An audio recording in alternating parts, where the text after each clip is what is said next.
This is a 2013 BMW M3, and it's the craziest M3 BMW ever did. You see, when the M3 first came out, it had a 4-cylinder, and then a couple of them had 6 cylinders, and today the M3 has a turbocharged 6-cylinder because of emissions and fuel economy regulations. But for a few glorious years in there, the M3 had a V8. And today, I'm going to review the V8 M3. I've borrowed this M3 from a viewer here in Orange County in Southern California, and it really is a special car. But first, a little history. Now, like I mentioned, when the M3 first came out back in the 1980s, it had a 4-cylinder. Then BMW made a 6-cylinder M3, and then another 6-cylinder M3, but then they decided to really take things to the next level, and that meant a V8. So the 2008 M3 debuted with a 4-liter V8 that made about 415 horsepower, which was a huge increase over its predecessor. It was a crazy time in the car world. The M3 had a V8, sure, but the M5 had a V10, and big, naturally aspirated engines were everywhere. In the M3's case, you could get it with a 6-speed manual or with a dual-clutch automatic transmission, and it was offered as a sedan, a coupe, or a convertible. BMW's internal codename for the sedan was the E90, while the coupe, like this car, was the E92, and that is how most enthusiasts refer to this car today. This M3 is a little bit more special than most because it's not just an E92 M3 with the V8, but it's also a competition model, which meant different wheels and upgraded suspension and electronics for better handling. This M3 also has a 6-speed manual transmission, which is just cool. An M3 with a naturally aspirated V8 and a manual. So today I'm going to show you around this car, and I'm going to show you what else makes it cool. First, I'm going to take you on a tour of the E92 M3, and I'm going to show you all of its interesting quirks and features. Then I'm going to get it out on the road and drive it, and then I'm going to give it a Doug score.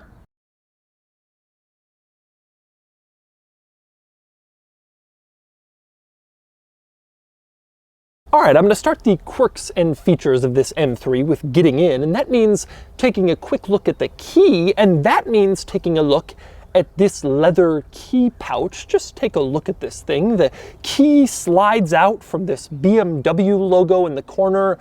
That is pride of ownership. There's nobody with a Hyundai accent who's got a key pouch like this. And indeed, the owner of this car bought it new back in 2013, never modified it. It only has 34,000 miles. So this is a fantastic example of an E92 M3. The other interesting thing with this key, and with all BMW keys from this era, there are 3 buttons on the key. The bottom, you have the button that opens the trunk. It has a picture of a car with a trunk open. The middle one is the BMW logo. That's the lock button. The top one is an arrow pointing up. That's the unlock button. I'm not sure why BMW ever thought an upwards pointing arrow was a good image to depict unlocking a car, but they did it for all BMWs of this era, so an entire generation of BMW owners knows that to unlock the car, you press the up arrow. And next up, we climb inside the M3, and we're immediately faced with a common problem you have in 2-door cars that have back seats, and that is the fact that the doors have to be so long to allow rear passengers to get in that it's hard to reach back and get your seatbelt.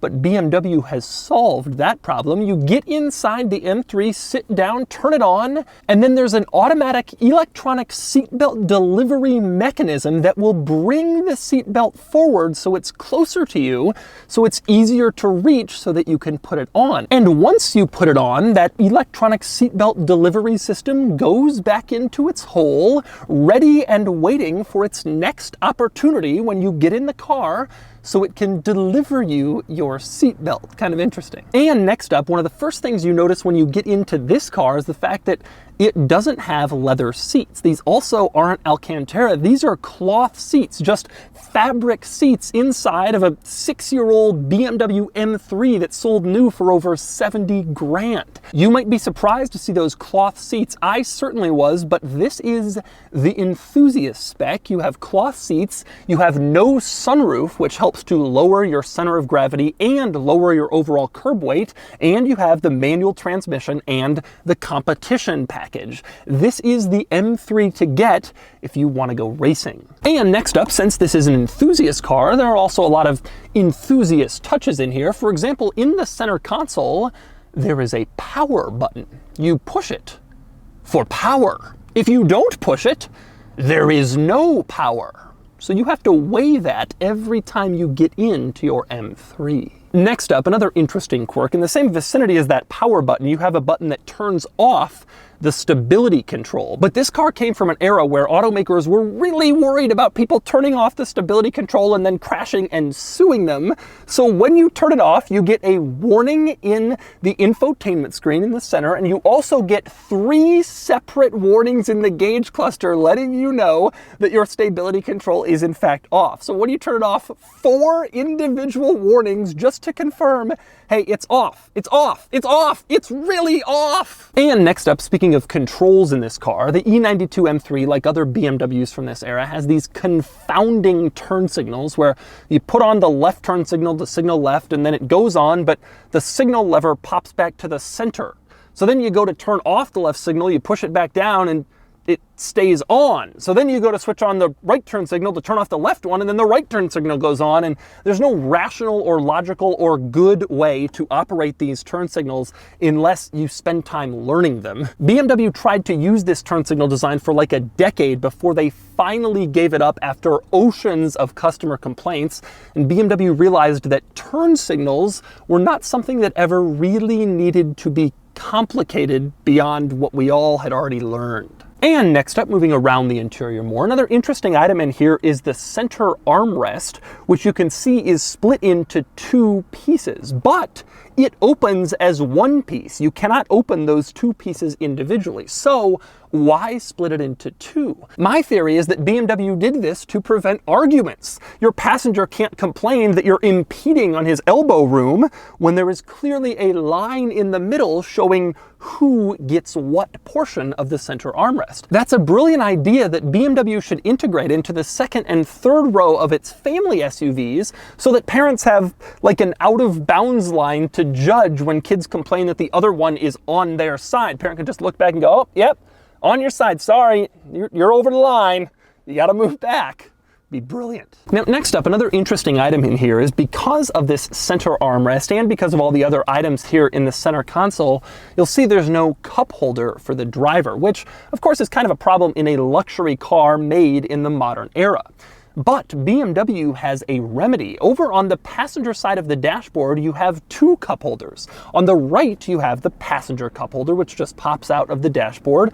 Pretty simple, no surprises there. But on the left, you have the driver cup holder. You push it, and then it makes this like arc motion and moves itself into the middle, hanging over the center console for easier reach of the driver. The problem here, of course, is that it's high up and over a bunch of electronics and your shift lever, and so any liquid that drips down will get all those things sticky and maybe even damage them. This cup holder is not really the best solution, but there is a driver cup holder in this car. It just begins its journey on the passenger side. And next up, speaking of the center area and the center control stack, I have to say this car has a lot of plastic in it. You get into a modern BMW, even a base 3 Series, and it has way less plastic and nicer materials than this car. But this body style came out back in 2008 when this sort of thing was more acceptable. But when you look at it today, you can see it's starting to show its age just based on how much kind of cheap plastic takes the place of all of the center controls in this car. And once again, speaking of the center control stack, this car has a feature in the center control stack that is absolutely confounding to me, and that would be this dial between the center climate vents with a blue and red box on either side. You adjust that dial and it will determine what temperature of air comes out those center vents. Now, I say this is perplexing to me because right below that you have 14 buttons, 2 dials, and a screen devoted to your entire climate control system. But that center blue and red dial will override all of those buttons. So you can have your entire climate control system, all these buttons and dials set to the warmest possible settings and temperatures, but if you have that little dial moved over to cold, than it is cold air you will get from those center vents. What is the point of all of these climate controls if you can simply override them with a manual dial? I've never understood it. BMW owners think it's brilliant. Everyone else I explain it to thinks it's absolutely bizarre. But regardless, that's what the purpose is of that dial in the middle. And next up, a couple of items I love in this interior. One is on the door panel. You have this rather large door pocket in there, but you can see there's no real way to access it to put stuff in, but it actually opens up, so you can put stuff in it and then close it and kind of keep it out of reach or out of sight, which is a really good idea that lets you put kind of whatever you want in there without having to worry about it falling out or rattling around. Something else I love in this car is the fact that the seats have additional thigh support. If you pull this little latch under the very front part of the seats, you can pull that part out and give yourself better support for your thighs, which is nice for tall drivers who may not get that kind of support from the seats in their standard orientation. And next up, we move on to the infotainment system in this car, which is a fairly simple version of iDrive. I actually went through this entire infotainment system, and there's nothing really particularly interesting or noteworthy about it. It's showing its age, but relatively usable. The only thing I found that was slightly quirky is that if you go into the sound settings, there's something called gong, and if you click on it, this happens.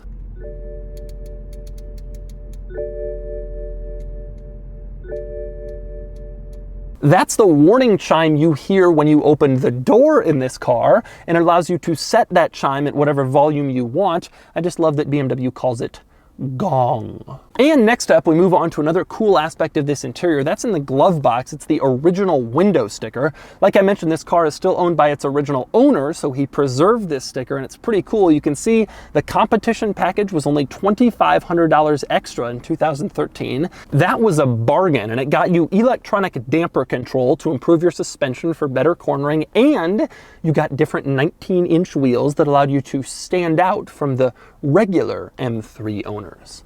One other thing I've always loved about BMW window stickers from this era is that they are printed on a picture of what appears to be a forest.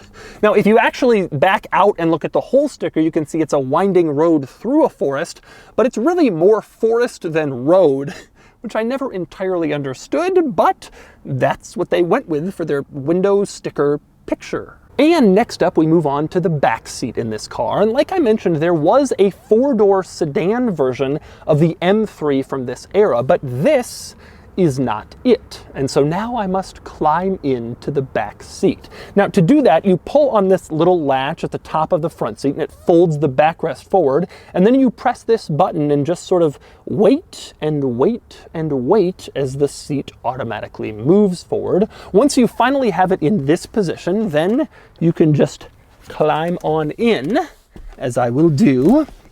And when you get back here, what you discover is that BMW does not care about your rear passengers. I say that because of the distinct lack of amenities back here.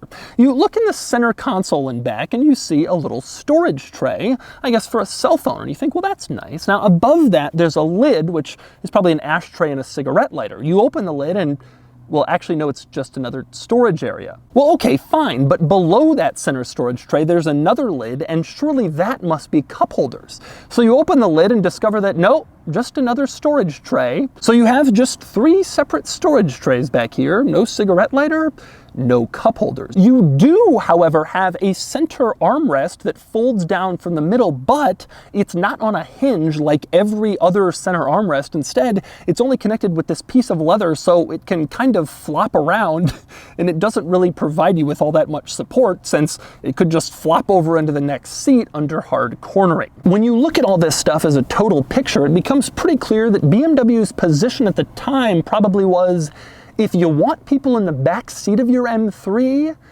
you buy the sedan. And next up, we move on to the outside of the E92 M3, where there are several interesting quirks and features worth noting. Starting with the wheels, like I mentioned before, the competition models got their own special wheels that were distinct from the regular M3s of this period. These are really popular wheels, and a lot of regular M3 owners get a set of these to put on their M3s. but they came standard on the competition cars. Next up, another interesting item on the side here is the mirror. If you look at the side mirrors, you can see they have two posts that connect them to the door. But if you look really closely, you can see that the upper post is fake. There's actually a gap there, and that second post is just an effect for style. So what's the reason for that? Why is there that little gap there on that fake second mirror post? It turns out the answer is that when you go to fold in your mirrors, like when you're parked, you can see that in order to fold in as far as possible, it has to detach from that second post. And if they had actually made it have two posts, it wouldn't be able to fold in quite as far. And so that second post is just for style. It's not actually structural, holding the mirror in place. And next up, one other interesting exterior item. I mentioned that this car has no sunroof, and on the outside you can see what replaces the sunroof, and that would be just a full carbon fiber roof panel. If you have a sunroof, that adds weight, but it also raises up your center of gravity because you have a lot of mechanisms and that heavy glass panel near the top of the car. But this car with its carbon fiber roof lowers the center of gravity and saves you some weight. And next up, one other exterior detail that I love in this car. I always loved the angel eyes. That's what BMW enthusiasts call these little circle headlights that look like halos or indeed angel eyes. I always thought it was a really nice touch and a very distinctive, uniquely BMW item that they used during this period. And next up, we move under the hood, and there you have it. There it is, the V8 in the V8 M3. This is BMW's S65 V8, and like I mentioned, it's a 4-liter engine with about 415 horsepower and 295 pound-feet of torque, and it's amazing that they ever crammed one into an M3. Now, one thing I like about this car is the hood bulge, but one thing I've learned doing this job is that hood bulges are almost always fake. They're usually put on cars to signify that it's the high performance version, but they're not actually needed. Well, in this car, it's needed. If you go next to the fender, you can clearly see that this V8 is so big that it sticks up past the body lines in this car. The hood bulge is actually functional in order to accommodate this massive engine. And I always love the fact this engine was so big, BMW needed to bulge the hood in order to fit it. You rarely see that these days. One other cool item down here, if you look on the underside of the hood itself, you can see that M3 is actually stamped into the underside of the hood on the driver's side and over on the passenger side. That's how you know your car is legit. When it breaks down, you open up the hood, you're all upset, but you have a reminder that you have an M3.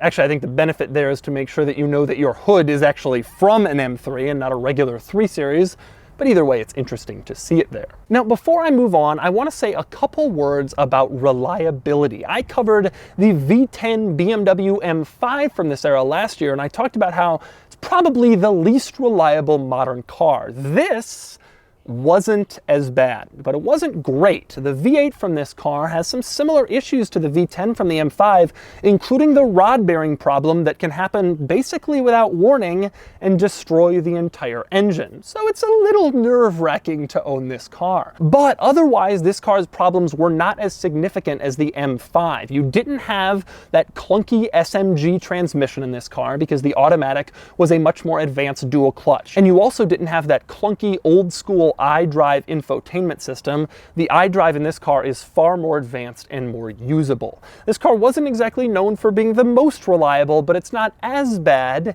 as that M5. Still, it wasn't great. And finally, we move on to the trunk of this car. And when you open it up, you can see that it is not even remotely slightly interesting.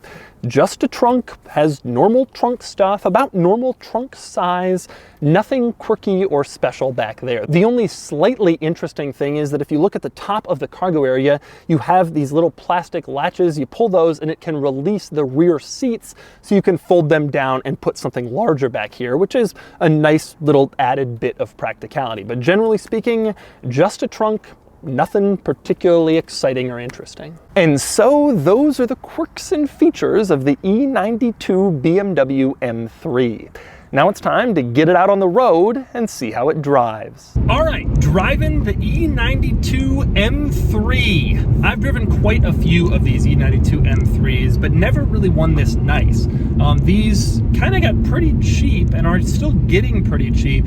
And so a lot of them have kind of been thrashed, used hard, not well maintained. This one is in really, really excellent shape as these go. It's important, I think, to explain the impact that this car has. The M3 before this one, the E46, had 333 horsepower. Then this thing shows up with 414. It goes up by 81. Now, the current M4, the one that just is out of production, had 425 and only went up by 10. And obviously you could get the competition with more, but the point is, this was massive. It went up 80 horsepower after all, and then it only went up 10 horsepower. That kind of shows you how big of a leap this car took. Now, the drawback of this car was, and will always be, its torque figure. This car has 295 pound-feet of torque, and it's only really accessible high up in the rev range.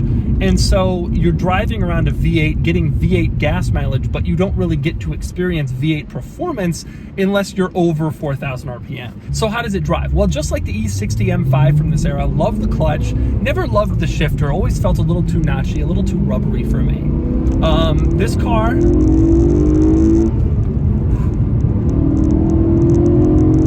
I love the acceleration. It still feels really fast, impressively so. Does not, by any stretch of the imagination, feel slow, but part of that is because I'm letting it get deep, deep, deep up into the rev range, and that's really where you start to experience the fun of this car. You also experience the fun of this car when it comes to cornering. It's really a joy to go around corners. It corners flat, it corners well. The steering is very precise, does not feel as removed or as over-assisted as a modern BMW, which is a big deal.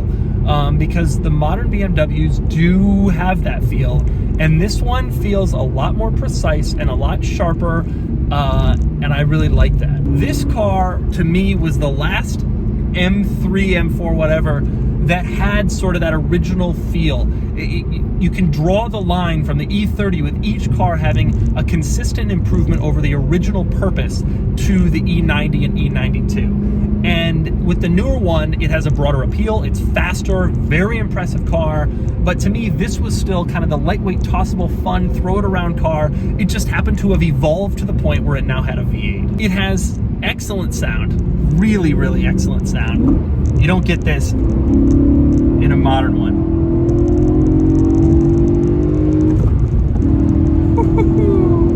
It's just fast, and it sounds great, and it's fun. And yes, you do have to go and get the power, and that's the big difference. Well, you know, it's 414, the new one's 425, but this definitely feels quite a bit slower than the new one. But it also feels more engaging, and it feels more exciting, and it's just small enough that you can kind of throw it around and have fun with it, and I always really love this car.